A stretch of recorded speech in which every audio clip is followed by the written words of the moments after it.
C'est parti pour le direct.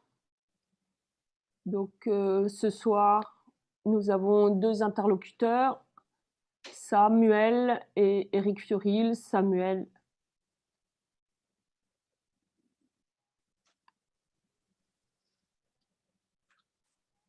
Bonjour. Alors, pour ceux qui ne me connaissent pas, je me nomme Éric Fiorilles et je suis un farouche défenseur d'un concept qui n'existe pas encore, mais que j'aimerais bien développer, qui est celui de l'intelligence collective, qui permet qu'un peuple puisse se rassembler, puisse agir et interagir tous ensemble. Et je crois qu'aujourd'hui, le monde doit entrer dans une autre voie que celle que nous propose ce qu'on appelle le nouvel ordre mondial, qui consiste en une dictature absolue dont nous voyons déjà les premiers prémices par ce confinement, par tout notre travail qui est exploité par ces gens-là pour qu'on finance notre propre surveillance. Et en fait, avec notre argent, ils installent des drones, des caméras, des reconnaissances faciales, ils payent de plus en plus de soldats, de militaires, de policiers, etc. pour nous contrôler, nous surveiller, nous exploiter un peu plus. Et tout ça, c'est le monde qui est l'aboutissement de 3 000 à 4 000 ans de civilisation qui se sont créées sur une base, à mon sens, qui est mauvaise, mais ça, on en parlerait sur un plan philosophique. Donc, pour rester tout à fait dans le concret, aujourd'hui, ils sont en train d'essayer d'instaurer cette dictature mondiale et nous sommes l'un des peuples les mieux placés pour empêcher que ça se produise, mais surtout pour construire un nouveau monde. Et construire ce nouveau monde va exiger effectivement la participation d'énormément de gens. Actuellement, on est plus de 7 milliards sur la planète et ce n'est pas beaucoup pour le travail énorme que l'humanité doit réaliser dans les prochaines années, dans les prochaines décennies, pour nettoyer la planète des 200 ans de conneries qu'on vient de supporter, de la pollution qui a pourri nos océans, pourri nos mers, pourri nos rivières, et détruit tellement de choses, de variétés d'animaux, de variétés de plantes. Et donc, on en a pour un sacré bout de temps et il faudra beaucoup de monde pour récupérer notre planète, pour la nettoyer de tout cela et puis construire un monde basé sur d'autres valeurs que celles qui sont en place actuellement. Alors, aujourd'hui, on va s'intéresser à parler plus particulièrement de cette pandémie, de la 5G. Dans les prochaines émissions, au fur et à mesure, on les programme et vous pouvez le voir sur la chaîne conseilnational.tv où on annonce à chaque fois les différents sujets. Et parmi les prochains sujets dans les semaines, dans les 10-15 jours qui viennent, on abordera aussi le programme du CNT, le programme de la Cour suprême et le concept globalement, de façon à ce que pour tout le monde, il soit d'une telle évidence, d'un tel bon sens, d'une logique tellement infaillible qu'effectivement, on arrivera à en parler autour de nous et que tout le monde soit convaincu que c'est ça le nouveau monde, c'est ça le futur de l'humanité et que ça dépasse largement les frontières, les nations et toutes ces petites mesquineries aujourd'hui dont nous sommes tous victimes. Alors, pour parler de cette pandémie et de la 5G, eh bien, je voudrais faire quelque chose d'un petit peu particulier. On me donne un titre de président de ce gouvernement en exil.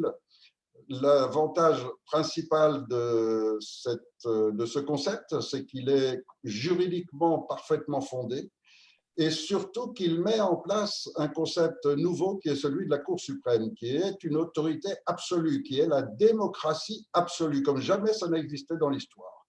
Et donc, c'est aussi un lien direct avec ce futur monde. Et cette notion de président n'est pas une notion du tout comme dans le cadre auquel on est habitué dans la vie courante. Ça va être un autre concept et c'est un concept réel. Là, je parle de réalité, où en fait, nous sommes tous présidents. Nous sommes tous ceux qui pouvons penser les choses et voir quelle réaction on aurait. Et donc, ce que je vous propose pour ce soir, c'est d'analyser les choses et c'est vous qui allez décider à partir des informations que vous avez. Alors donc, vous êtes président de la France. Vous venez d'avoir l'information qu'à Wuhan, il y a eu des gens qui commencent à avoir, disons, des anomalies, des gens qui tombent brutalement dans la rue, des gens qui sont atteints de choses qui ne s'expliquent pas très bien. Et en tant que président de la France, vous avez une responsabilité morale que votre peuple se porte bien. Donc, la première des choses que vous faites, bien sûr, c'est de vous renseigner. Déjà, d'envoyer donc sur place, et en particulier parce qu'il y a une ambassade sur place, d'utiliser cette ambassade pour dépêcher quelques investigateurs dans la ville même de Wuhan, s'informer, savoir ce qu'il y a pour avoir une source sûre. Ensuite, je suppose que vous allez examiner les choses et si tout d'un coup vous voyez un pandemonium littéralement de tout un ensemble de gens qui sont liés entre eux par les mêmes intérêts et qui se déchaînent sur une soi-disant pandémie en mettant en avant un soi-disant virus qui en fait moins de morts que les autres années la grippe, donc a priori qui est bien moins grave. Qui, en plus de ça, d'après tous les médecins, mais alors sans aucune exception, tous les médecins offrent la même description, c'est-à-dire que c'est un virus qui va être porté par tout le monde, mais dont pratiquement personne ne va se rendre compte. Seules les personnes entre 70 et 95 ou 100 ans sont des personnes qui, si elles sont malades, si elles ont été vaccinées récemment, ce qui a fait baisser leur système immunitaire, ou si elles sont déjà en fin de vie, elles, ça peut les affecter. Voilà exactement les informations précises que vous avez eues au mois de janvier. Vous, en tant que président, est-ce qu'à partir de ce moment-là, vous pensez déclencher un confinement?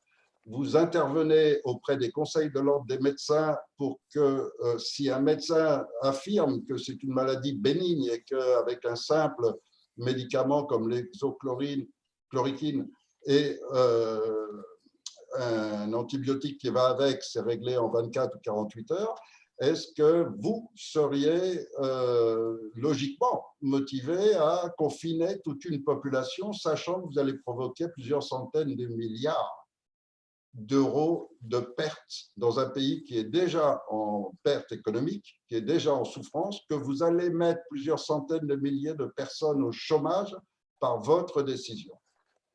Voilà, je vous pose la question, si vous êtes le président, est-ce qu'à ce moment-là, c'est la décision que vous prenez de confiner tout le monde? Est-ce que c'est la décision que vous prenez de ne pas fournir aux médecins et au corps médical et à l'ensemble du monde médical les moyens de juguler très rapidement cette petite grippe? Et est-ce que vous allez donner des ordres allant jusqu'au sacrifice des personnes âgées dans les EHPAD? Alors, là, c'est en votre âme et conscience. Ne pensez pas qu'à vous, pensez à votre famille. Et puis, étendez aussi autour de vous. Comment vos voisins, vos amis, vos proches, les gens de votre village, de votre quartier, vont juger votre décision?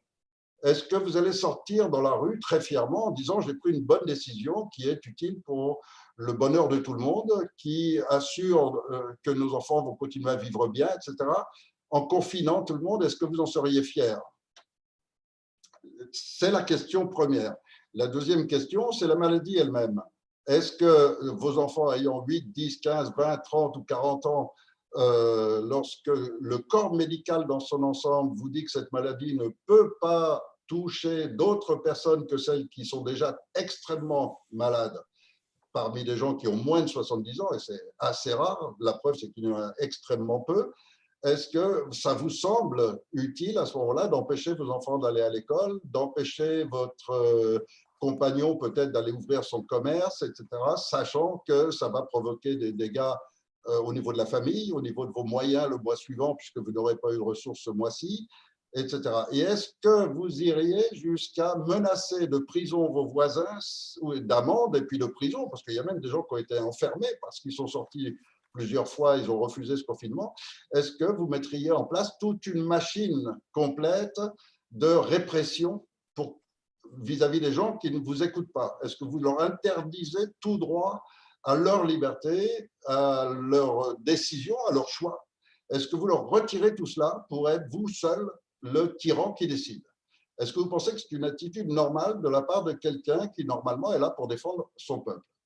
Donc, je crois que ça, c'est la vraie question et que vous devez vous la poser individuellement parce que dans le concept futur, nous sommes tous responsables Actuellement, on n'a pas beaucoup de moyens techniques, on a même très peu, et on débrouille comme on peut pour essayer quand même de transformer notre société. Avec votre aide, on peut y arriver parce que chacun d'entre vous avait des compétences, des connaissances dans un domaine, dans un autre, et on a besoin vraiment d'unir toutes les intelligences. Et là, on voit, et vous le verrez au fur et à mesure, des gens extrêmement différents qui viennent des Gilets jaunes, qui viennent des syndicats, qui viennent de partis politiques ou autres, mais que tous ces gens-là ont pris conscience que l'ennemi de l'humain était cette république qui mène à une dictature totale, et donc rejoignent ce gouvernement qui est celui du peuple.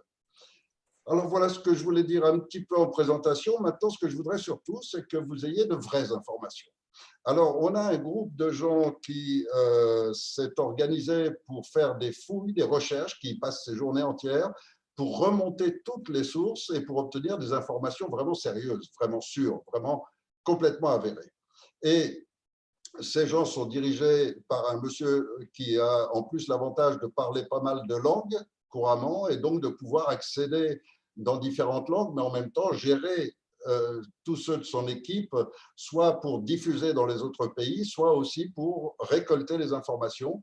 Et donc ce monsieur s'appelle Samuel et c'est maintenant lui qui va prendre la parole et vous donner déjà toutes les premières informations qu'il a. Samuel, si vous voulez bien, je vous laisse maintenant la parole. Merci Eric. Bonsoir, je m'appelle Samuel, j'ai 40 ans et j'ai eu la chance de vivre dans plusieurs pays européens, donc en Suède, en Espagne, je suis né en France. Le hasard de la vie nous amène à droite et à gauche et voilà, j'ai été ingénieur du son pendant 15 ans, j'ai beaucoup voyagé, j'ai eu la chance de pouvoir travailler à l'étranger et puis j'ai voulu faire autre chose et puis maintenant j'habite en Bretagne. J'ai eu des enfants, un pas incroyable dans ma vie. Et voilà, j'ai toujours été très intéressé par les informations, contraster l'information. Je n'ai jamais eu de télé à la maison, euh, ce que je n'ai jamais regretté. Aujourd'hui, j'ai toujours aimé donc contraster l'information, comme je vous disais, et je n'aime pas qu'on me serve une information et voilà, et l'absorber sans me poser des questions, sans vérifier la véracité de ces informations, et surtout aussi de m'informer par mes propres moyens, d'être responsable sur l'information que je souhaite absorber ou pas. Alors bien sûr, hein, aujourd'hui, on voit beaucoup de médias qui s'acharnent à droite et à gauche sur un sujet, sur l'autre, et puis en fait, on voit que beaucoup de médias ont des intérêts économiques, ont des intérêts politiques, qu'ils servent leurs grands maîtres, et l'information perd de la véracité, perd de l'authenticité. Et je trouve qu'il est important aujourd'hui de savoir chercher l'information et de pouvoir aussi redistribuer cette information autour de nous, car l'information est très toxique aujourd'hui dans les médias. Aujourd'hui, je voulais vous parler sur la pandémie et la 5G. Et pour mettre un peu en contexte, pour mettre un peu en place, introduire un peu le sujet, je voulais juste faire un petit feedback sur ces dernières années dans notre société, en France comme en Europe, comme dans le monde entier. Donc on a pu constater tous que ces dernières années, il y a des petits bouleversements qui se succèdent d'année en année, qui amènent à un grand bouleversement sociétal. Ça fait 20 ans qu'en France, notamment, on observe des délocalisations d'entreprises. On détruit nos services publics, donc les hôpitaux, l'éducation, les écoles, etc. On vend nos actifs aux étrangers, donc à la Chine, aux USA, qui d'ailleurs les achètent avec le dollar qui ne vaut rien du tout, parce que le dollar, il n'est indexé sur rien du tout. Le ton dans notre société a augmenté. On a vu l'année dernière l'apparition des Gilets jaunes qui ont amené un combat dans la rue au quotidien, avec tous les samedis une démonstration de manifestation dans la plupart des villes de France. Phénomène qui s'est d'ailleurs propagé internationalement, qui a donné le goût aux gens aussi de prendre conscience sur certaines choses, de voir en effet qu'on était peut-être tous un peu endormis sur notre fauteuil et on s'est un peu laissé berner. Il y a eu aussi le changement climatique depuis quelques années. Voilà, on a tous vu Greta Thunberg, on a vu aussi Extinction Rebellion. Hein, vous connaissez ce mouvement social écologiste international qui s'est fondé au Royaume-Uni en mai 2018, qui sont clairement allés dénoncer aussi non seulement les risques du changement climatique et tous les enjeux, mais pas seulement ça, sinon aussi les enjeux et certaines entreprises qui voyaient ça comme le changement climatique comme une grande opportunité pour rentrer dans les marchés financiers et bombarder les pays avec leurs nouveaux produits top écologiques quand il n'y a absolument aucune démarche écologique. Et puis, on a bien sûr aussi la crise économique, qui est d'ailleurs aujourd'hui masquée par ce scandale, entre guillemets, du Covid-19 et de cette pandémie. Ce sera à vous d'en juger si c'est vraiment une pandémie. Et cette crise économique, la plus grave qu'on ait jamais vue, avec une dette de la France qui est passée à 100% du PIB à la fin de septembre 2019, donc je parle bien de septembre 2019, qui était à ce moment-là, selon l'INSEE, hein, qui avait dépassé du coup 100,4% du PIB, soit 2415 milliards d'euros. Donc ça fait une dette de plus de 38 000 euros par citoyen. Alors imaginez ceux qui ont des enfants, qui n'ont rien encore fait, qui sont juste là pour vivre dans le bonheur, ils doivent déjà 38 000 euros aux caisses de l'État. Donc voilà, on est en face d'un contexte où il y a aussi beaucoup de gens qui ont commencé à prendre conscience, beaucoup de gens qui ont commencé à retrouver de la qualité dans l'alimentation aussi, de retourner aux terres, de sortir des villes, de prendre une vie peut-être plus simple, mais plus saine. Beaucoup de prise de conscience avec les gilets jaunes aussi, sur différents thèmes, beaucoup de prise de conscience avec le changement climatique, de plus en plus de gens qui se posent des questions.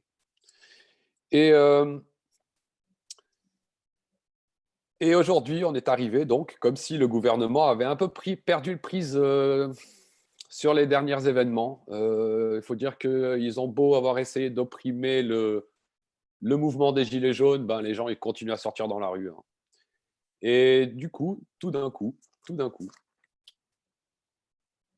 le Covid-19 arrive en Chine.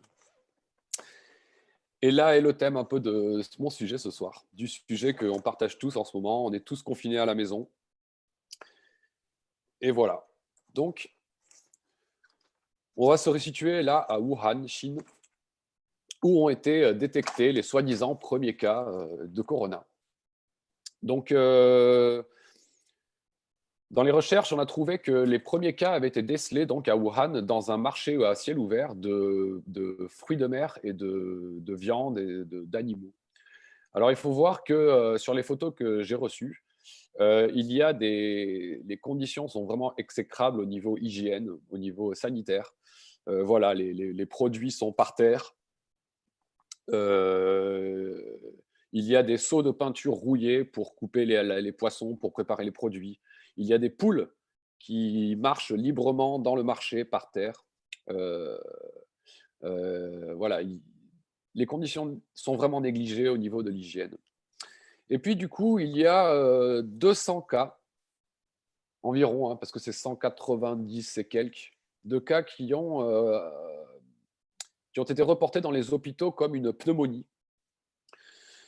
Et donc, en fait, vu que ça venait de la même localisation, ils se sont dit, ah tiens, il faudrait peut-être qu'on jette un œil là-dessus plus sérieusement. Parce qu'ils se sont rendus compte qu'en fait, ces patients ne guérissaient pas avec des antibiotiques. Et que ces antibiotiques, donc, ne faisaient rien. Donc, ils se sont dit, ah, on est peut-être devant un virus. Alors ça, c'est la version officielle. En fait, quand on fouille un peu plus loin, on s'aperçoit qu'il y a en fait seulement 7 personnes de ces 200 qui ont subi des tests et des analyses un peu plus poussées. Donc, ils ont procédé à des extractions de fluides du corps. Donc, il y a eu du sang, il y a aussi eu du mucus dans le nez, dans la gorge, du liquide pulmonaire. Et ils ont fait un report qu'ils ont partagé avec la communauté scientifique européenne. Et dans ce report, il y a un médecin américain qui s'appelle Andy Kaufman qui a réagi et qui a dit « Tiens, je trouve des choses bizarres, j'aimerais bien étudier ça aussi avec mes confrères médecins américains.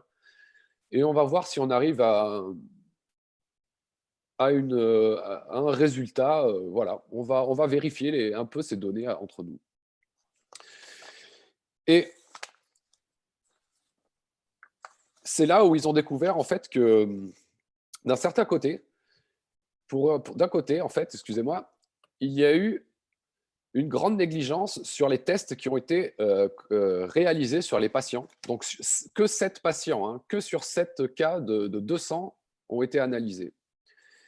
Et en fait, ils ont découvert que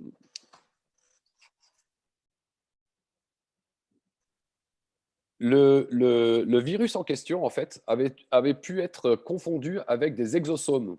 Alors, les exosomes, qu'est-ce que c'est?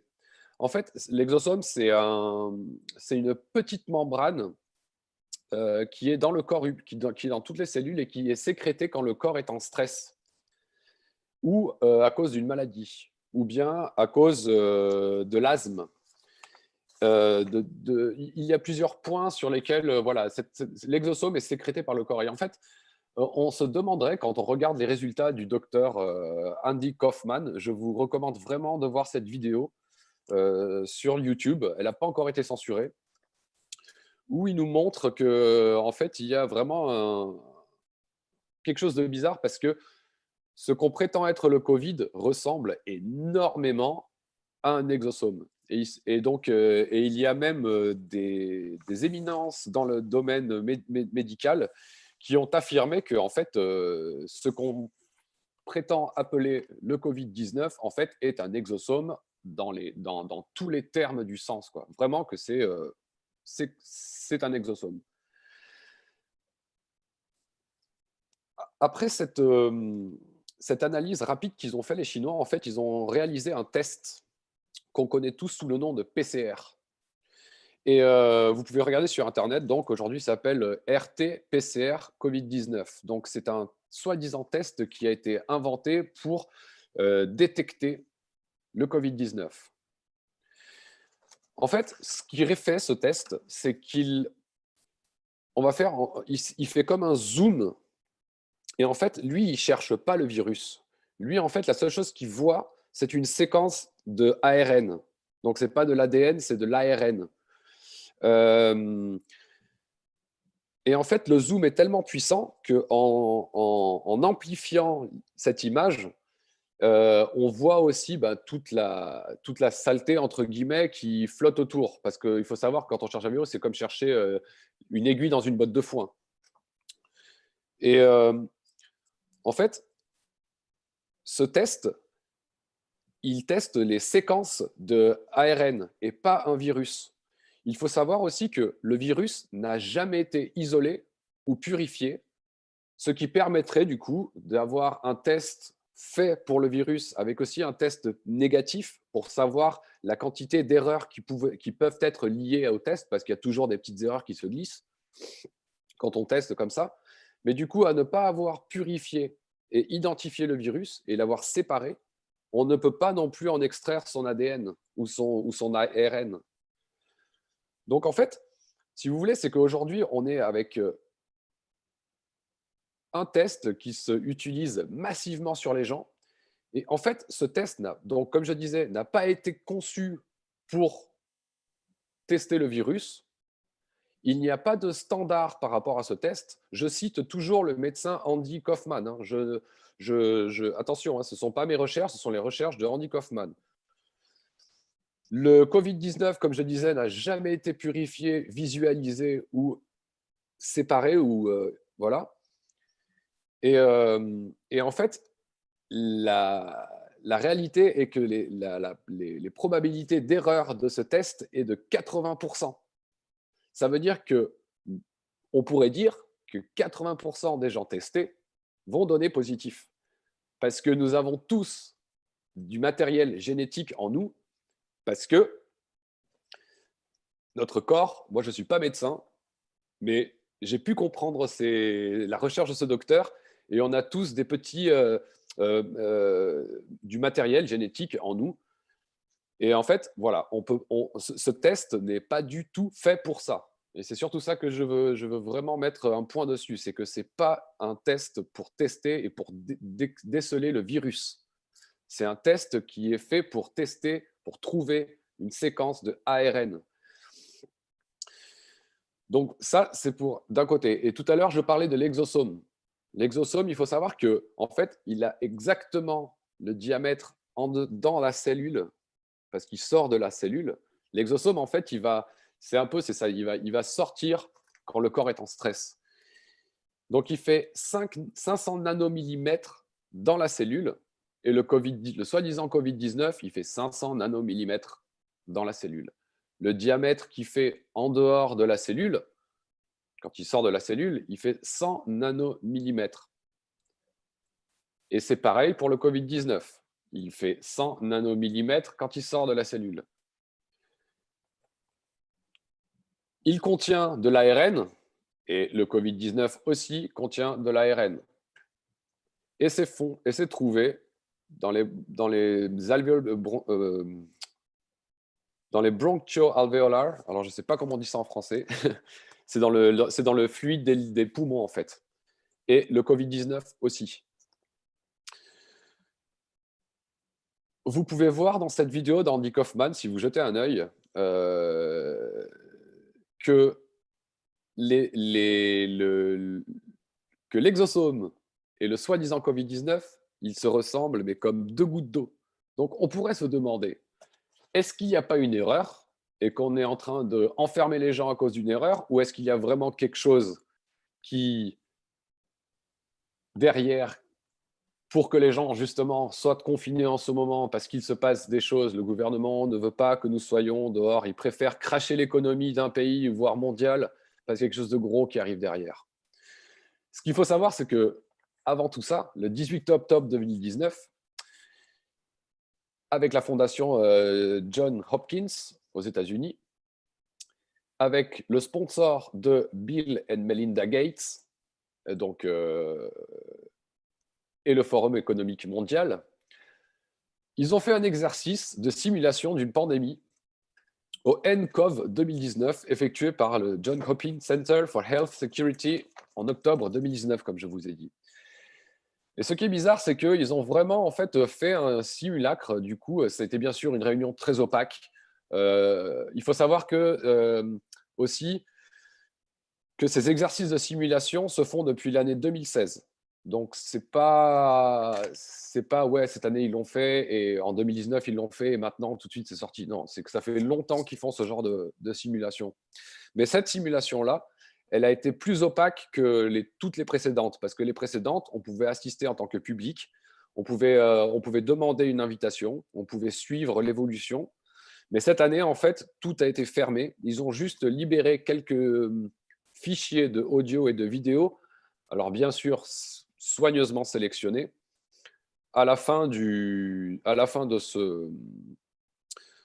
cette rencontre, de cette simulation, qu'ils ont après donné au public. Voilà.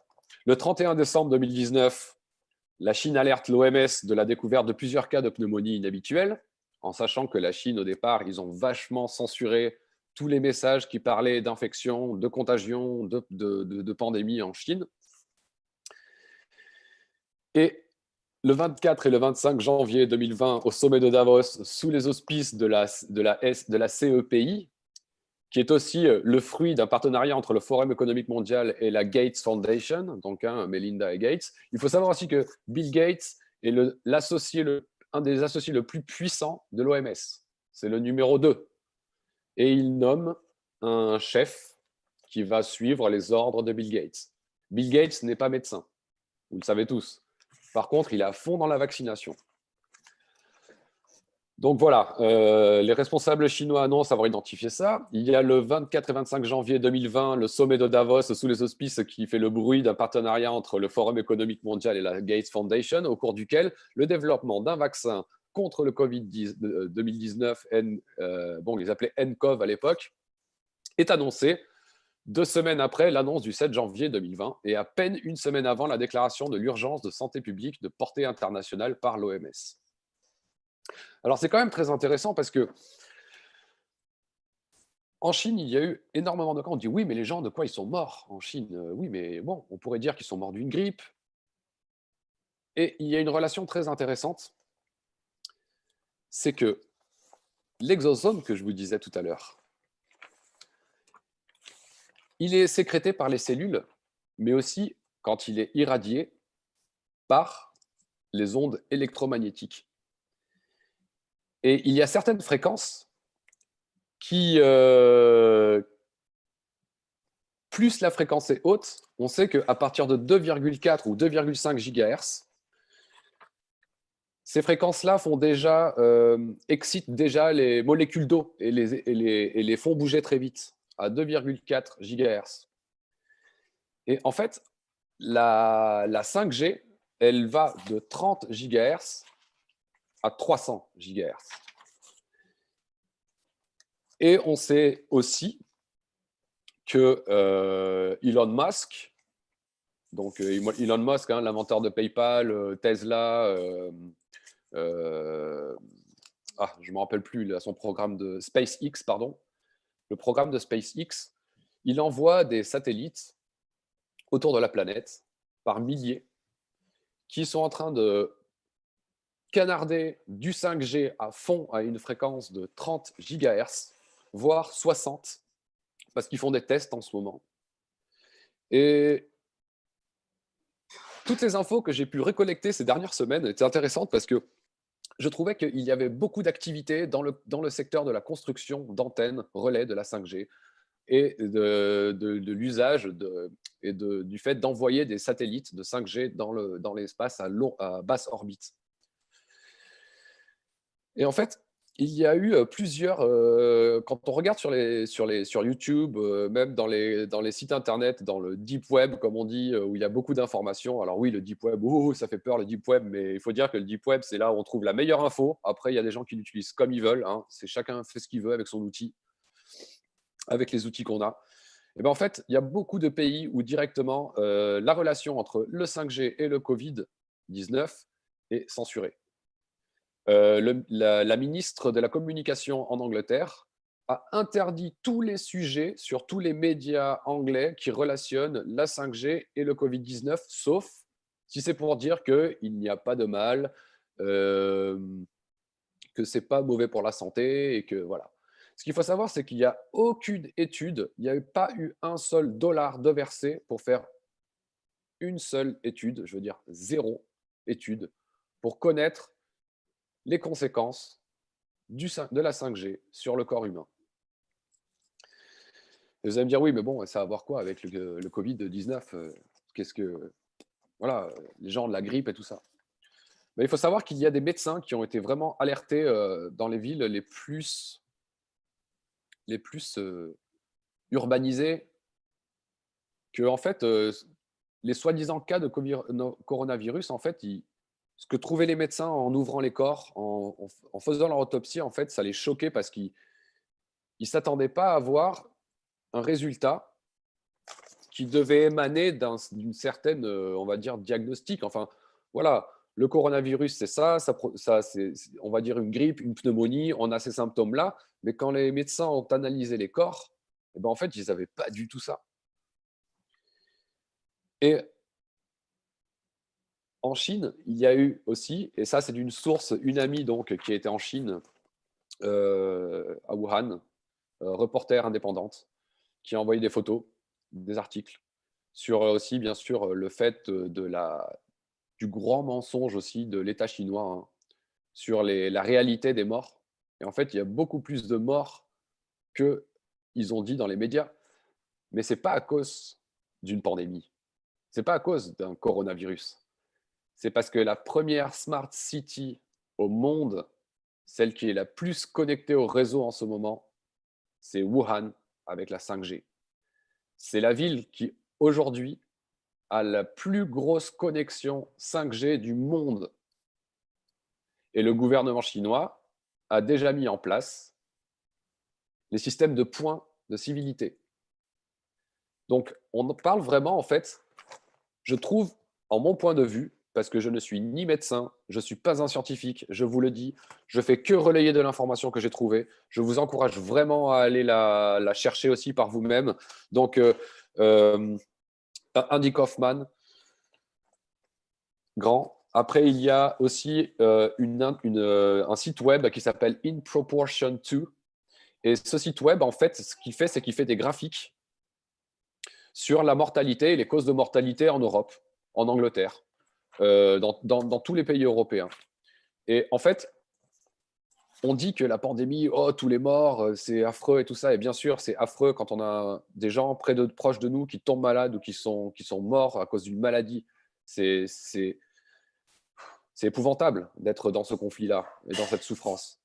Sauf qu'en fait, ces graphiques montrent qu'en fait, on n'a pas plus de morts en Europe que même dans la pire des années de grippe en 2016-2017. Donc, on n'a pas plus de morts liées au coronavirus. Donc, si c'était vrai qu'il y avait une vraie pandémie, qu'il y avait vraiment un coronavirus qui décimerait la population, ben, je pense qu'en bon sens, enfin en sens commun, on pourrait dire que voilà, nous avons 50 000 morts en 3 mois rien qu'à cause du virus, mais en fait, on est même en dessous des mortalités qu'on a normalement, entre guillemets, toutes les années. Donc, je vous encourage aussi à aller voir ce site internet, In Proportion To, hein, en proportion 2 en anglais, Talkiji. Et c'est un site internet qui est vraiment intéressant parce que du coup, ça montre les morts, par exemple, en Angleterre. Combien de morts, la cause, et en fait la mort totale à l'année.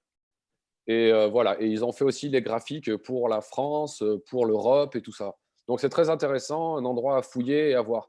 Et moi, rien qu'en regardant ça, je me dis, j'ai pas besoin de regarder les analystes, des scientifiques et leurs études. En fait, moi, je me dis, on nous dit qu'il y a une pandémie, on nous confine chez nous, mais la quantité de morts à l'année, elle n'est pas supérieure à la normale, à la moyenne, on va dire.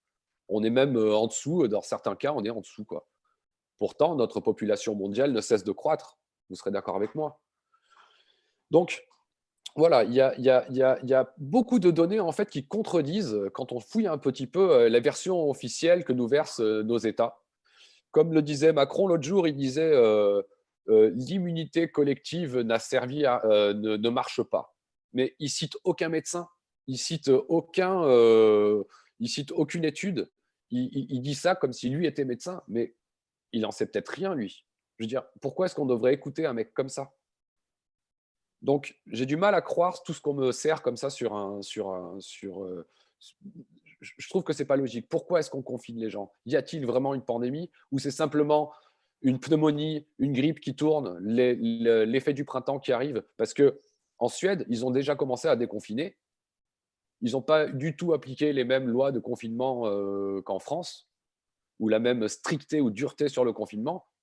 Et la Suède, ça n'a pas bougé. Hein. Il n'y a pas plus de morts que d'habitude. Les gens ne sont pas plus malades que ça, quoi. Donc, quand on regarde un peu sur le spectre international aussi, on se rend compte que, bon, il faudrait peut-être, moi en tout cas, personnellement, je me pose des questions, quoi. Je me pose des questions. Donc, voilà. Comme je vous disais, moi, je ne suis pas un scientifique, donc ce n'est pas mon rôle non plus de vous faire un exposé sur vraiment… je ne pourrais pas prendre cette place-là. J'essaye d'être honnête avec… Je ne pourrais peut-être pas vous dire, voilà, je peux vous démontrer que ça, c'est ça. Non. Je pense qu'on est tous responsables de faire nos recherches et de trouver l'information qui nous semble correcte et partager cette information et en parler autour de nous.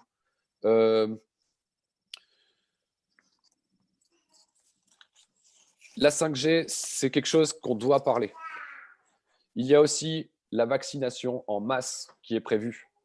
Et la 5G aussi a un rôle avec cette vaccination. Et ça serait peut-être même le sujet d'un autre thème parce qu'il y a vraiment beaucoup de quoi dire là-dessus.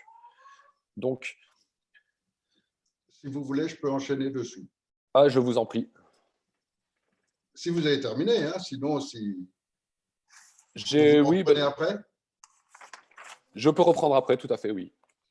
Donc, moi, je suis un simple kidam qui n'est pas non plus médecin, même si j'ai travaillé dans ce domaine assez longtemps, mais je ne peux pas me dire médecin, ni scientifique, ni rien. Mais je me dis quand même qu'il y a une chose qui m'étonne dans le schéma global, c'est que toute cette organisation, cette puissance de l'OMS qui présente sur YouTube, sur les réseaux sociaux, cette publicité tellement énorme, tellement monstrueuse, tout orchestré par les politiciens, par ces gens qui mènent le monde. Et en revanche, tout le monde médical, qui lui est le monde concerné réellement, on apprend que dès que des médecins ou des scientifiques relationnent la 5G avec cette épidémie, il leur arrive un accident, ils sont internés ou ils sont emprisonnés. Je trouve ça bizarre. Je vois que toutes les vidéos qui sortent sur le sujet sont censurées dans les heures qui suivent. Alors, je me dis quand même, qui censure? Ce n'est pas les médecins, c'est les politiciens. Donc, les politiciens sont ceux qui orchestrent toute la machine médicale, ne laissent pas les médecins s'exprimer librement. Et on a vu donc tous ces confrontations, ne serait-ce qu'en France avec le docteur Raoult, mais on retrouve les mêmes choses un peu partout, puisque là encore, hier, un médecin en Suisse a été interné, un autre en Allemagne, enfin bon, et c'est partout dans le monde. Donc déjà, en tant que simple personne, en constatant tout cela, je me dis, il y a quelque chose. Et alors, ce qui me fait encore plus peur, c'est quand je connais un petit peu le programme de ce nouvel ordre mondial, puisqu'il l'annonce depuis près de 200 ans, même s'il est dissimulé dans une multitude de livres différents. Mais quand on a lu tous ces livres, on a reconstitué tout le puzzle, tout le programme complet de ce qu'ils veulent faire. Et alors là, on voit que, curieusement, dans les annonces politiques, qu'est-ce qui est préservé absolument? C'est la 5G. Alors là, on est obligé quand même de se poser des questions. Le pays est en faillite totale, est en liquidation totale, puisque Macron est en train de vendre tout ce qui reste en France, y compris les forêts, enfin absolument tout. Et malgré cette ruine absolue, on met tout le monde en confinement. Les principaux alerteurs sont inquiétés par la police et localisés facilement avec les téléphones, etc. Et ils disparaissent les uns après les autres. Et à côté de ça, par contre, il fait un décret spécial pour que la 5G se développe d'autant plus vite, et particulièrement dans les grandes villes. Paris, Lyon, Marseille déjà. C'est assez préoccupant parce que si cette 5G est bien ce qui provoque la pandémie, alors c'est ce qui va permettre de relancer cette pandémie en faisant croire au grand public que c'est un virus, et ça va permettre de déclencher la deuxième opération qui va suivre immédiatement derrière, qui sera cette 5G qui petit à petit tue beaucoup de gens, et que derrière cela, ça va justifier d'imposer la vaccination obligatoire. Or, quand la vaccination elle-même est une fausse science et démontrée par des milliers de médecins depuis 50 ans, démontrent que tout ça, c'est un mensonge énorme. Et j'ai tendance à les croire, plutôt que de croire les politiciens qui me disent le contraire. Toujours pareil, je crois plutôt le spécialiste dans son domaine que le politicien. Et puis, je me dis quels sont les intérêts derrière. Et quand ce sont les gens qui contrôlent l'OMS, Bill Gates, Rockefeller, qui sont les mêmes qui ont créé les premiers instituts eugénistes, qui sont aussi les patrons de ce nouvel ordre mondial, et qui sont aussi ceux qui veulent mettre en place la 5G et qui possèdent les laboratoires qui fabriquent le vaccin.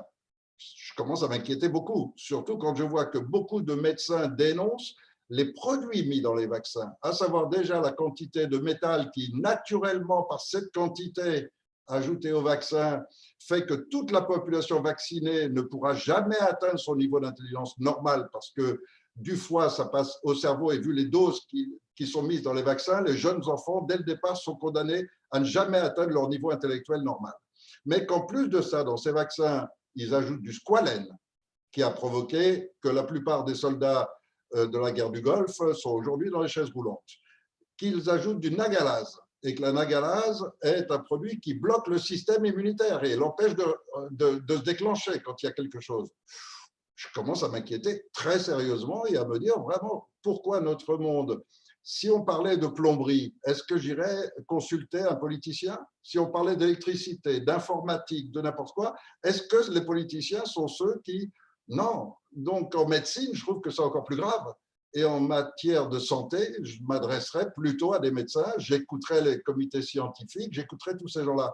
Pourquoi les politiciens les empêchent de parler? Pourquoi est-ce qu'ils affrontent le monde médical? Pourquoi ils passent des ordres au Conseil de l'ordre pour que les médecins ne délivrent pas les médicaments à temps, ce qui fait qu'ils ajoutent des morts à des morts à des morts?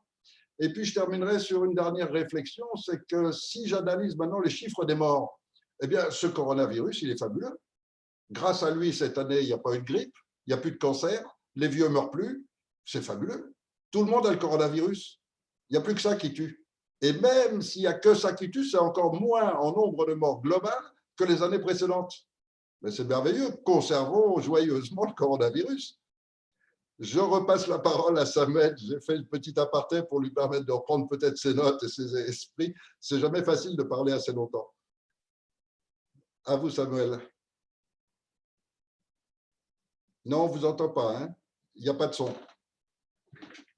Je reprends justement là où vous avez laissé par rapport aux morts. Vous avez dit le Covid est génial parce que d'un certain côté, il n'y a plus de cancer, plus de morts de grippe. Enfin, et c'est tout à fait vrai parce que dans les hôpitaux en Angleterre, il y a énormément de cas qui sont morts pour des raisons absolument externes et étrangères au Covid-19 qui sont cochés dans la case de mort en tant que après avoir testé positif au Covid-19. Alors, c'est là où est la subtilité parce que quand on lit la presse anglaise, nous voyons que ce n'est pas qu'ils sont morts à cause du coronavirus. Ils sont morts après avoir testé positif au Covid-19. Et il y a une force dans la médiatisation de que tout le monde maintenant, tout d'un coup, meurt de ça. Alors oui, il y a comme si personne maintenant mourait d'autre chose. Il n'y avait plus d'accidents de voiture. Bon, vous me direz, on est tous confinés à la maison, alors on ne les prend plus. Mais donc, il y a beaucoup de choses. Il y avait une interview, il n'y a pas très longtemps, c'était la semaine dernière, donc je ne sais pas si vous connaissez London Real avec Brian Rose. C'est un gars qui fait des superbes interviews sur différentes personnalités. Il a interviewé un monsieur qui s'appelle Monsieur Icke, David Icke. Ça fait 30 ans qu'il travaille sur le sujet, qui suit ces grandes élites. Il a écrit une vingtaine de bouquins au sujet.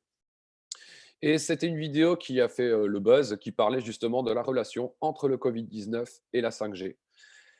Et parce que la 5G, au niveau de fréquence et à la force avec laquelle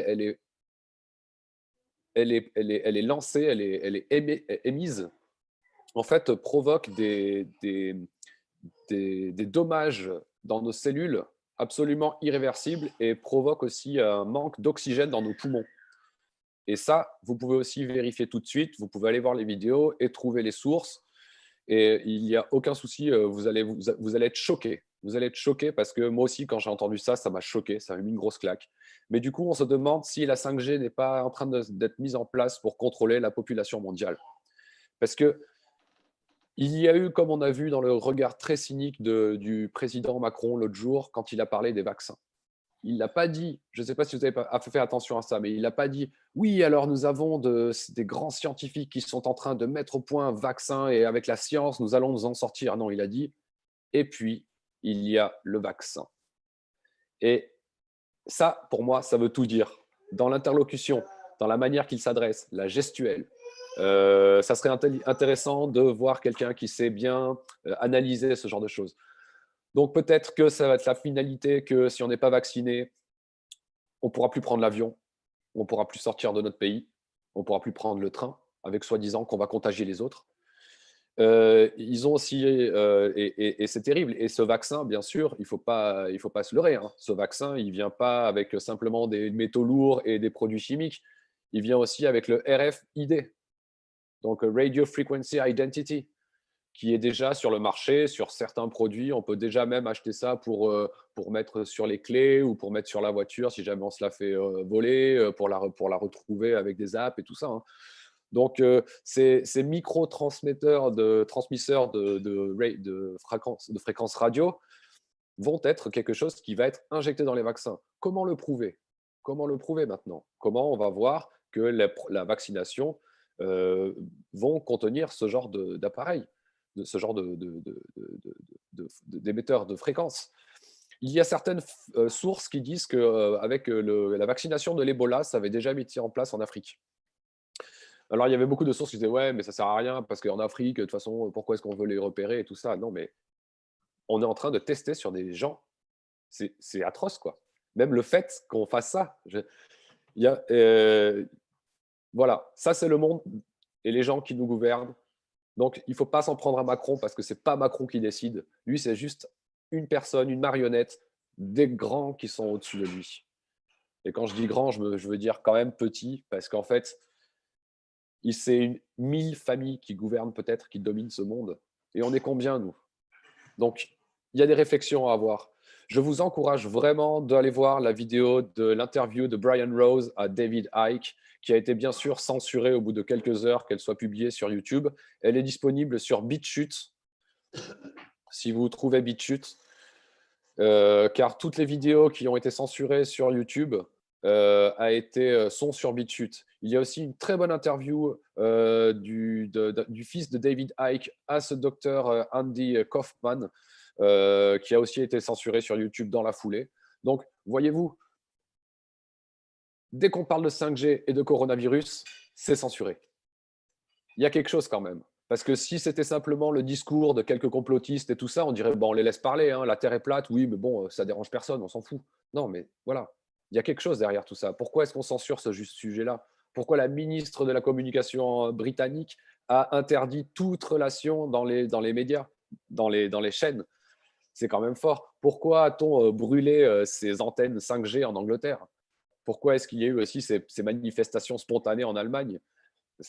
Voilà, ils ont peut-être, eux, accès à des informations que nous, on n'a pas. Il faut dire que aussi, en France, depuis que le confinement a été instauré, en fait, on peut se rendre compte que le débat est le même depuis des mois, et depuis des semaines, depuis qu'on parle du coronavirus. C'est les masques et presque le gel hydroalcoolique. On parle que de ça presque encore dans les médias. On regarde dans d'autres pays, il y a un débat qui est déjà un peu plus avancé. Est-ce que vraiment il y a une pandémie? Est-ce que le vaccin est vraiment la solution? Est-ce que le confinement est la solution? Donc voilà, c'est marrant comment, selon les politiques de chaque pays, le débat est ouvert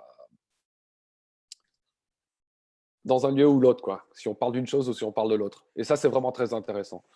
Donc voilà, je voulais juste finir avec une citation de James Hildreth. Donc voilà, je l'avais dit tout à l'heure, mais je trouve que c'est pertinent. Je rappelle que c'est le président, le chef exécutif du Meharry Medical College, et il était professeur de recherche au HIV du centre Johns Hopkins, qui dit « Le virus est un exosome dans tous les sens du terme. » Voilà. Merci à tous. Bonne soirée. Merci à vous, Samuel.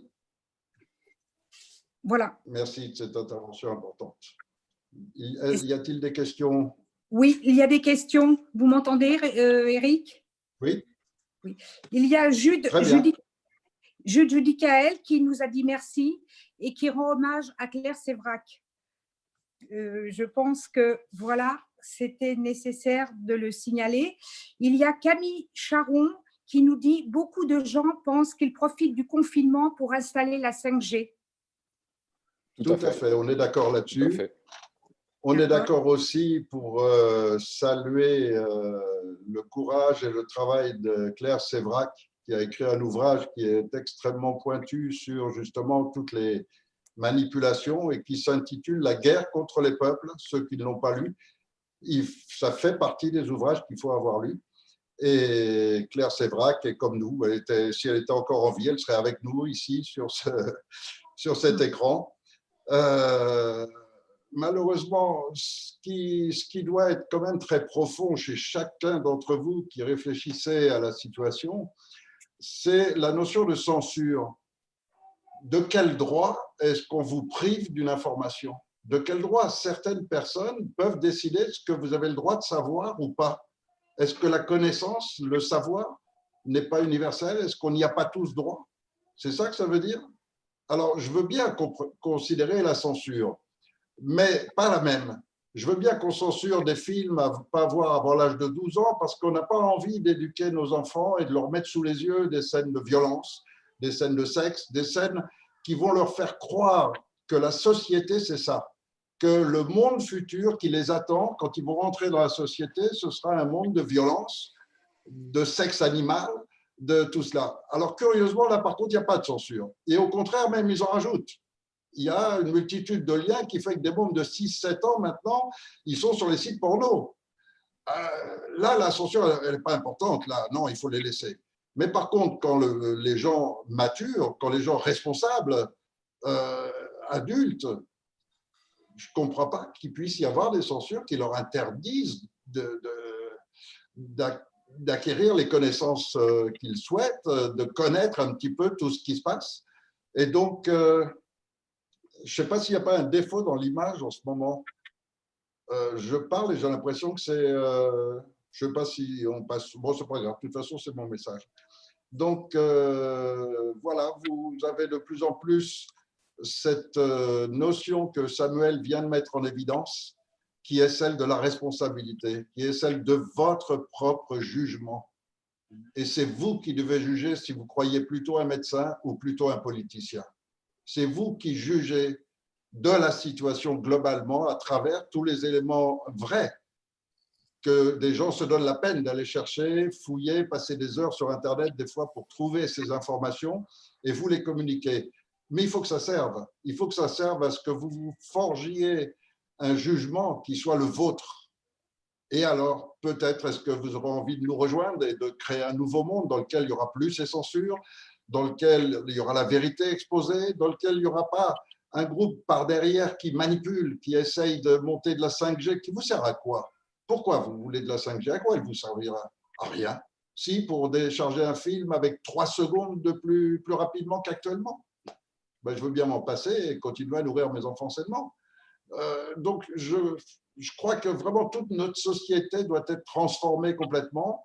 Je crois que nous, Français, avons une image dans le reste du monde qui reste encore un petit peu du pays des libertés, du pays des droits de l'homme. Et je crois qu'il faut qu'on se serve de cette image pour être les guides d'un nouveau monde, de nouveaux paradigmes, d'une nouvelle forme de gestion de la société humaine et que ça s'étende à tous les peuples et que ça devienne effectivement un nouveau monde. Pas le nouvel ordre mondial qui est un mot déguisé pour établir une dictature, mais un vrai nouveau monde, celui des peuples. Et donc, on est parti dans cette aventure et on vous invite à nous y rejoindre et à participer avec nous à cette aventure qui va être difficile. On a peu de moyens, on se débrouille avec tout ce qu'on a, mais on a une volonté de faire parce qu'on est tous conscients que la prochaine génération va vivre quelque chose de terrible si on ne lance pas ce nouveau monde à temps pour qu'eux soient leurs constructeurs en même temps que d'en être les bénéficiaires. Éric, et ça concerne tous nos enfants et tout le futur. Éric, s'il vous plaît, il y a quand même 2 réflexions, si vous permettez que je donne à l'antenne.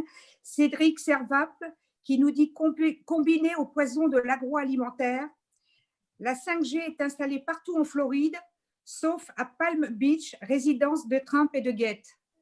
Oui. On a aussi Anastasia Aubert qui nous parle des chemtrails. Oui. Lionel Charles qui parle aussi du changement climatique qui serait une arnaque. Oui, il a raison, complètement. Ça, c'est un dossier que j'ai bien étudié. Un jour, on le mettra, on en parlera complètement parce que je l'ai étudié à ses débuts. Voilà. Harry Atif qui nous marque, c'est de la torture par les armes à énergie. Le Linky fait déjà des ravages dans nos lieux de vie. Alors, il y a un lien aussi direct entre le Linky, la 5G, etc. Ça en fait partie de tout un ensemble. Et on a un expert sur le Linky qui a approfondi totalement, comme Sam l'a fait pour le coronavirus. Et donc, je crois que là, les prochains jours sont déjà programmés, mais je crois que dans le cours de la semaine prochaine, cet expert va pouvoir faire un exposé complet sur le Linky. Et donc, tout cela se mélange et on va essayer d'être le plus constructif que possible. Donc, tous ces gens qui nous regardent en ce moment, si vous avez des idées sur notre manière de gérer cette heure et demie de diffusion qu'on fait tous les jours, si vous avez des conseils, si vous voulez participer, vous êtes bienvenus. On est tous ensemble. Même si pour l'instant, un écran nous sépare et qu'on est chacun confiné chez soi, on est tous ensemble, on a tous le même objectif, parce que si vous êtes là, je pense que c'est parce que vous voulez en savoir plus, vous voulez vous aussi un monde meilleur, et je crois qu'on a une possibilité de le faire à travers tout ce concept juridique qu'on a bien blindé. Ça, c'est ce qui est notre force peut-être par rapport au reste du monde, c'est d'avoir ce conseil de transition, cette Cour suprême qui est quelque chose de vraiment extraordinaire. Et le président de la Cour suprême va le présenter dans tous ses détails. Je crois que c'est prévu pour les jours qui viennent, peut-être demain ou après-demain, je crois. Et alors là, vraiment, c'est vraiment la démocratie absolue. C'est-à-dire que plus jamais tous ces malaises ne pourront exister. Parce que tout se décidera par vous-même. Et c'est vous qui serez chacun d'entre vous le président de votre pays. Nous sommes tous les présidents de notre pays. Nous sommes tous les acteurs de la vie. Et si vous permettez, Eric, on pourrait peut-être finir sur le commentaire de Aube Bobo qui nous dit « Il compte toutes les maladies à partir de maintenant. Je fais ce que je veux. J'arrête de faire le mouton. » Bravo, bravo. C'est une belle conclusion à l'analyse qu'on a faite ce soir. Donc, alors, bienvenue à lui. Parmi les loups, on va être les loups aujourd'hui. Voilà, absolument. Donc, pour un meilleur monde, pour construire un nouveau monde, il est bien évident qu'il ne faut pas se faire d'illusions. Et je ne veux pas que des gens viennent me dire vous avez dit ça, mais on ne l'a pas réussi. Non, on est tous concernés. Et si il y a une structure, une organisation, un groupe, on a créé un QG, déjà plusieurs des meneurs d'autres mouvements nous ont rejoints. Vous allez en voir très prochainement quelques-uns.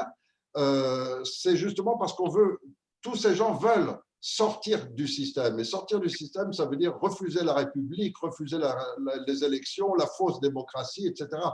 Et donc, on va construire ce monde ensemble. Seulement, construire ce monde ensemble sur les bases qu'on a actuellement exige une transition qui va être extrêmement difficile, qui va être extrêmement rigoureuse et par laquelle on doit passer parce qu'on n'a pas le choix. Et donc, là, il va falloir vraiment qu'on soit tous volontaires, tous unis. Et on a les moyens et on a la possibilité de le faire. On peut réussir. Seulement, il faut aller très vite parce qu'eux vont très vite. Et là, ils ont déclenché leur plan. Ils ont déclenché ce grand chaos qui va commencer à tuer des millions de gens. Et il faut qu'on arrive à se déclencher avant. Alors, si aujourd'hui déjà nous sommes plus nombreux qu'hier, ça veut dire que grand nombre d'entre vous avaient fait cet effort d'appeler, de dire voilà, il y a un autre gouvernement en France. Vous avez Macron avec sa République et avec ses copains politiciens, ça c'est un monde. Et vous avez maintenant un gouvernement pour la souveraineté du peuple, non pas pour la souveraineté de la franc-maçonnerie. C'est la souveraineté du peuple, c'est nous-mêmes qui décidons. Et si vous parlez autour de vous que maintenant ça existe, il y a un gouvernement légitime qui est en exil et qui tous les soirs offre de participer, offre ses échanges, offre ses vraies informations. Alors ramenez chacun d'entre vous 2, 3 personnes pour que chaque jour ce soit exponentiel, pour qu'on soit encore plus nombreux à chaque fois. Et peut-être que finalement on va faire un miracle. Peut-être qu'on sera prêt à temps, avant qu'il déclenche les obligations vaccinales et qu'on sera capable de l'empêcher. Peut-être avant qu'ils installent toute leur 5G et qu'on pourra l'empêcher. Ce n'est pas impossible, c'est encore possible. Ça va demander beaucoup d'énergie, beaucoup d'efforts. On est déjà nombreux à être prêts, dispo à le faire, à sacrifier nos vies personnelles pour aboutir. Plus on le sera et plus on sera nombreux et plus d'autres nous rejoindront et plus les moutons qui veulent garder la tête dans le sable, ils la sortiront petit à petit. On se demande qu'est-ce qui se passe de ce côté-là, qu'est-ce que c'est ce nouveau gouvernement, qu'est-ce que c'est ce gouvernement en exil. Et ils vont commencer à capter des informations, comme les premiers gilets jaunes qui sortaient sans rien savoir uniquement parce que le prix de l'essence avait augmenté. Et puis petit à petit, ils ont appris plus et ça leur a donné des tripes, ça leur a donné du courage. Vous vous rendez compte, pendant 1 an, tous les samedis, aller. C'est fabuleux ce qu'ils ont fait. Et aujourd'hui, il ne faut pas que ça tombe à l'eau. Aujourd'hui, il faut que tout ça donne un résultat, que tous ces gens maintenant composent ce peuple qui va construire un nouveau monde et cette France qui va guider tout le reste du monde. Et ce n'est pas impossible. Merci de votre attention. Merci à tous ceux qui ont participé. Un grand merci à Samuel pour ce travail auquel il n'est pas habitué non plus. C'est jamais facile de se retrouver face à un écran et de voir non, c'est vrai. mais on est de simples gens. Et puis, on est sincère, on est authentique. Et pour l'instant, tout ce qu'on essaye de vous offrir, c'est notre cœur, notre sincérité, notre droiture, notre loyauté. Et déjà, en cela, on se distingue totalement des politiciens. Merci à vous tous. Un dernier mot, Samuel? Merci à vous tous aussi. C'est vrai que c'était mon premier exposé. Voilà. Et bon, la prochaine fois, ça sera mieux. Ça sera peut-être un peu plus clair, un peu plus synthétique, on va dire. Synthèse, je veux dire. Mais merci en tout cas. C'était très bien. Non, merci à vous. Vous nous avez ouvert les yeux sur beaucoup de choses. Et vraiment un grand merci parce que je sais que ce n'est pas facile. Et vous l'avez réalisé avec brio. C'est vrai que c'est plus facile d'être derrière l'ordinateur à chercher que le présenter toutes ces informations qu'on peut comprendre soi-même, mais que quand on veut les faire partager à un tiers, c'est là où est l'importance, en fait, c'est pouvoir partager C'est toutes vrai. ces infos. Merci à tous. Et si Et je peux puis- compléter simplement, et puis si je peux rajouter simplement que Sky Anakin nous dit participez sur les chats en live et faites de la publicité à cette chaîne. Merci. Donc, dernier mot, c'est Gisèle qui a le dernier mot et on se quitte maintenant là-dessus. Et à demain soir pour une autre émission. Elles sont maintenant annoncées sur le site.